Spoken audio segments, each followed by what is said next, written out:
इस वीडियो में आज मैं आपको बताऊंगी कि माता काली को घर में नींबू चढ़ाना चाहिए या नहीं चढ़ाना चाहिए। अगर चढ़ाना चाहिए तो क्या नियम होंगे, कितने नींबू चढ़ाने चाहिए, कितने नींबू की माला चढ़ानी चाहिए, क्यों कहते हैं कि घर में माँ काली को नींबू ना चढ़ाएं, माला ना चढ़ाएं, क्या कारण है इसका। जय माँ काली, कैसे हैं आप सभी। उम्मीद करती हूँ कि आप सभी खुश होंगे। मैं माँ भगवती, माँ दुर्गे, माँ काली से प्रार्थना करती हूँ कि माँ भगवती आप सभी को खुश रखे, आपकी मनोकामनाओं को पूरा करें, आपके घर में अन्न धन के भंडारे भरे रखे। कलकत्ते वाली कालका माँ की लाडली बेटी चैनल में आप सभी का स्वागत है। अगर आपको मेरी वीडियो पसंद आए तो वीडियो को लाइक करें, चैनल को सब्सक्राइब करें और वीडियो को शेयर ज़रूर करें। याद रखिए कि आपका एक शेयर किसी की ज़िंदगी को बदल सकता है, किसी को गलत कदम उठाने से रोक सकता है। तो चलिए वीडियो शुरू करते हैं। देखिए, नींबू क्या है। नींबू कोई साधारण फल नहीं होता। नींबू बलि के रूप में प्रयोग किया जाता है। अधिकतर नींबू का प्रयोग महाकाली साधना, शमशान साधना, उग्र साधना या फिर तांत्रिक क्रियाओं में किया जाता है, क्योंकि नींबू बलि का कार्य करती है और नींबू से जो शमशान की जो शक्तियां होती हैं उन्हें आकर्षित किया जाता है, जो नेगेटिव एनर्जियां होती हैं उन्हें आकर्षित किया जाता है। इसलिए नींबू तांत्रिक क्रियाओं में अधिकतर यूज किया जाता है। उनका कार्य तांत्रिक क्रियाओं में ज्यादा लिया जाता है।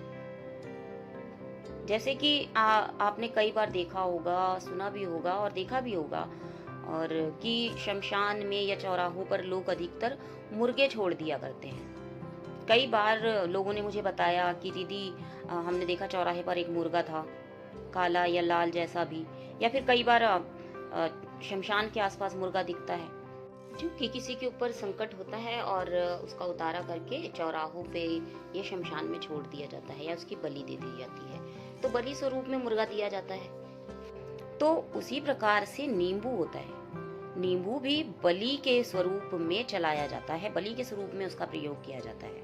अब मान लीजिए कि किसी व्यक्ति के ऊपर एक बहुत भारी संकट है और उस संकट को काटने के लिए बलि देनी पड़ेगी। तो जैसे कि अभी मैंने बताया कि मुर्गा आप देख लेते हैं, तो यदि मुर्गे की बलि दी जाती है तो वह इंसान जिसके ऊपर संकट है, उस इंसान का प्रतिरूप मुर्गे को रखा जाता है, उस मुर्गे को उसका नाम दिया जाता है और फिर उसे उस इंसान का प्रतिरूप बनाकर आप बलि स्वरूप में चढ़ा देते हैं। अब जब वो इंसान ही नहीं रहा तो संकट कहाँ रहेगा, तो संकट का तो काट हो गया। तो उसी प्रकार से नींबू का प्रयोग होता है। एक एक करके मैं यहाँ पर सभी आपके डाउट्स क्लियर करती चली जाऊंगी और एक एक चीज बताती जाऊंगी।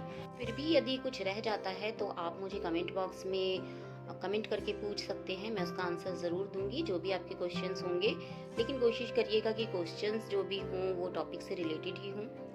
देखिए, माता काली को हम नींबू की माला चढ़ाएंगे तो यदि हम नींबू का भोग समर्पित करेंगे तो माँ हमारे सारे संकट हर लेगी, हमारे सभी कष्टों को दूर कर देगी। यही सोच कर सभी माँ काली को नींबू की माला और नींबू का भोग अर्पित करते हैं। तो हमारी आस्था में ही हमारे प्रश्नों का उत्तर छुपा हुआ है कि नींबू का भोग यदि हम माँ काली को चढ़ाएंगे तो माँ हमारे संकटों को हर लेगी, है ना। कहीं ना कहीं हमारे प्रश्नों में ही प्रश्नों का उत्तर भी छुपा हुआ है, बस हमें समझने की जरूरत है। और बिना जाने बिना समझे ही आप माँ काली को नींबू की माला अर्पित कर देते हैं, नींबू का भोग चढ़ा देते हैं। बहुत सारे बच्चे तो इस प्रकार से भी करते हैं कि उन्होंने अपने घर में जो पर्सनल मंदिर बना रखा है उसमें ही माँ भगवती को नींबू का भोग देते हैं, नींबू की माला बनाकर माँ को पहना देते हैं और नींबू में चीरा लगा के उसमें लौंग लगा के माँ को अर्पित कर देते हैं। तो ये सही नहीं है। इस प्रकार से आप माँ को नींबू ना दें। मैं बिल्कुल नहीं कहूंगी कि आप नींबू मत दीजिए, दीजिए, लेकिन नियम के साथ, समझ के कि नींबू देना किस तरह से, हमें नींबू देना है, किस तरह से नींबू का प्रयोग करना है। घर के मंदिर में कभी भी नींबू नहीं देना चाहिए। मैंने पहले ही बताया कि नींबू बलि का काम करती है, बलि के रूप में चलती है। अब आपको जानकारी नहीं है, आपको प्रयोग करना नहीं आता है, आपको कुछ भी नॉलेज नहीं है, आपने किसी को देखा और घर के मंदिर में नींबू चढ़ा दिया। अब वो तो बलि के रूप में चढ़ रहा है, आपको कुछ भी नॉलेज नहीं है, आपने चढ़ा दिया, उससे क्या होगा।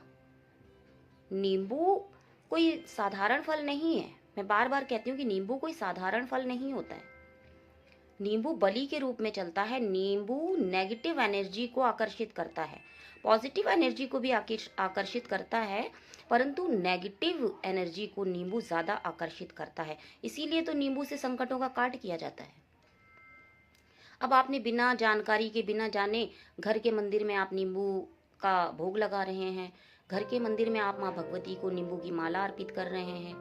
नींबू में आप चीरा लगा के, उसमें लौंग लगा के आप माँ के चरणों में चढ़ा रहे हैं। तो कहीं ना कहीं तो आप बलि दे रहे हैं अपने घर में।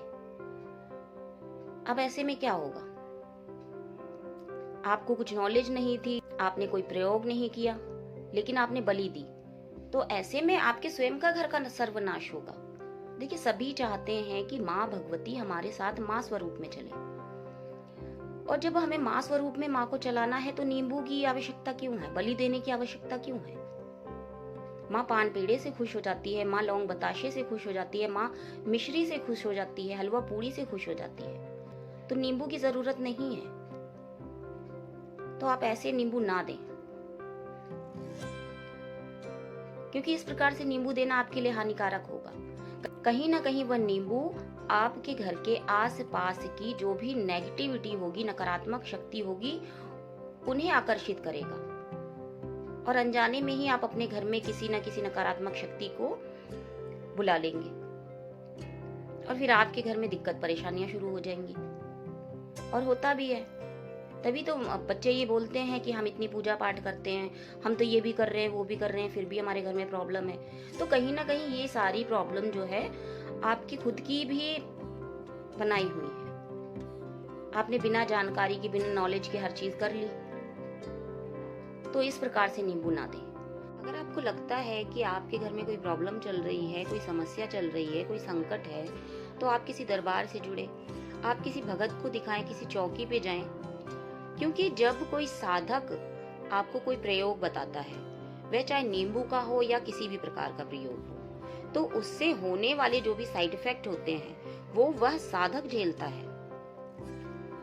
कोई भगत है जिसने आपको बताया है कि आपको चौराहे पर नींबू देना है, या आपको शमशान में कोई क्रिया करके आनी है, या आपको कहीं पर कोई उतारा देना है, तो उस समय आप उस भगत, उस साधक के सानिध्य में चल रहे होते हैं।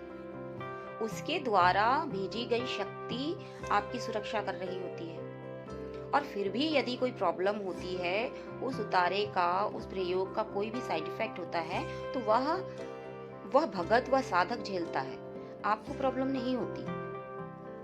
तो इसलिए यदि आपको ऐसा कुछ लगता है तो आप किसी भगत के सानिध्य में जाएं, किसी भगत को दिखाएं, किसी चौकी पर दिखाएं। अपने आप से ऐसे प्रयोग ना करें। अब बात करते हैं कि माँ काली को नींबू चढ़ाना सही है या गलत है। देखिए, माँ काली को नींबू चढ़ाना गलत नहीं है। मैं बिल्कुल भी नहीं कहूंगी कि माँ काली को नींबू आप ना चढ़ाएं, ये गलत है, नहीं चढ़ाना चाहिए। माँ काली को नींबू चढ़ाने के नियम होते हैं। नियम के बिना किसी भी कार्य को करना सही नहीं होता। लेकिन फिर भी यदि आपका मन है, आपकी इच्छा है कि आप माँ को नींबू का भोग अर्पित करना चाहते हैं, आप माँ को नींबू की माला अर्पित करना चाहते हैं, तो आप घर के मंदिर में ना दें। आप मंदिर जाइए और मंदिर में जाके माँ को अर्पित करिए। क्योंकि देखिए, हमारा घर में जो मंदिर बना होता है वो हमारा पर्सनल मंदिर होता है। अब घर के मंदिर में तो हम सात्विक पूजा करते हैं। घर के मंदिर में कभी भी तामसिक पूजा नहीं की जाती। भेंट, बलि, शराब, सिगरेट, इन चीजों का यूज नहीं किया जाता, क्योंकि घर में हमें शांति चाहिए। मंदिर में तो माँ भगवती सारे संसार की रक्षा करने के लिए बैठी है। आपने देखा होगा कि माँ भगवती के गले में नरमुंडों की माला है, पर वह समय और था जब माँ ने नरमुंडों की माला धारण की थी। पर आज तो हम माँ को नरमुंडों की माला नहीं अर्पित कर सकते ना। क्यों? क्योंकि हम मनुष्य हैं, हम गृहस्थ में हैं। हम माँ भगवती को नरमुंडों की माला नहीं अर्पित कर सकते। इसलिए मंदिरों में माँ भगवती को नींबू की माला पहनाई जाती है, उनको नींबू की माला अर्पित की जाती है, नरमुंडों की माला स्वरूप। मंदिर में जगत जननी पूरे संसार की रक्षा कर रही हैं। अब मंदिर में बहुत सारे प्रकार के लोग आते हैं, किसी के ऊपर संकट होता है, किसी के ऊपर भूत बाधा होती है, किसी के ऊपर जिन मशान खेल रहे होते हैं। बहुत से भगत अच्छे भी जाते हैं जिनके साथ कुछ भी नहीं है, अच्छी शक्तियां चल रही हैं। गृहस्थ परिवार के लोग जाते हैं अपनी कि हमारे घर में सुख शांति बनी रहे, तो वहां पर माँ का स्थायी रूप से वास होता है। वहां पर माँ सबके संकटों को हरती हैं। तो यदि आपका मन करता है कि आप माँ को नींबू की माला अर्पित करें, माँ को नींबू का भोग अर्पण करें, तो आप मंदिर में जाके चढ़ाइए। अब बात करते हैं कि यदि हम माँ को नींबू की माला अर्पित करते हैं तो कितने नींबू की माला अर्पित करनी चाहिए। तो माँ को हम 11, 21, 51 और सर्वप्रथम 108 नींबू की माला अर्पित करनी चाहिए। ऐसा भी नहीं है कि मैंने कह दिया कि मंदिर में आप अर्पित कर सकते हैं, तो आपका जब मन करा आप मंदिर में चले गए और माँ भगवती को नींबू का भोग अर्पित कराए, माँ भगवती को नींबू की माला अर्पित कराए। ऐसा भी नहीं करना है। आप देखिए, यदि आपका कोई कार्य नहीं बन रहा है, आपके घर में कोई ज़्यादा परेशानी आ रही है, तो आप माँ भगवती के आगे प्रण कर सकते हैं कि माँ, यदि मेरा यह कार्य हो जाएगा तो मैं भेंट स्वरूप आपको नींबू की माला या नींबू का भोग अर्पण करूँगा। ठीक है, आप इस प्रकार से कर सकते हैं। उम्मीद करती हूँ कि आपको ये वीडियो पसंद आई होगी। अगर आपको ये वीडियो पसंद आई है तो वीडियो को लाइक करें, चैनल को सब्सक्राइब करें और वीडियो को शेयर ज़रूर करें।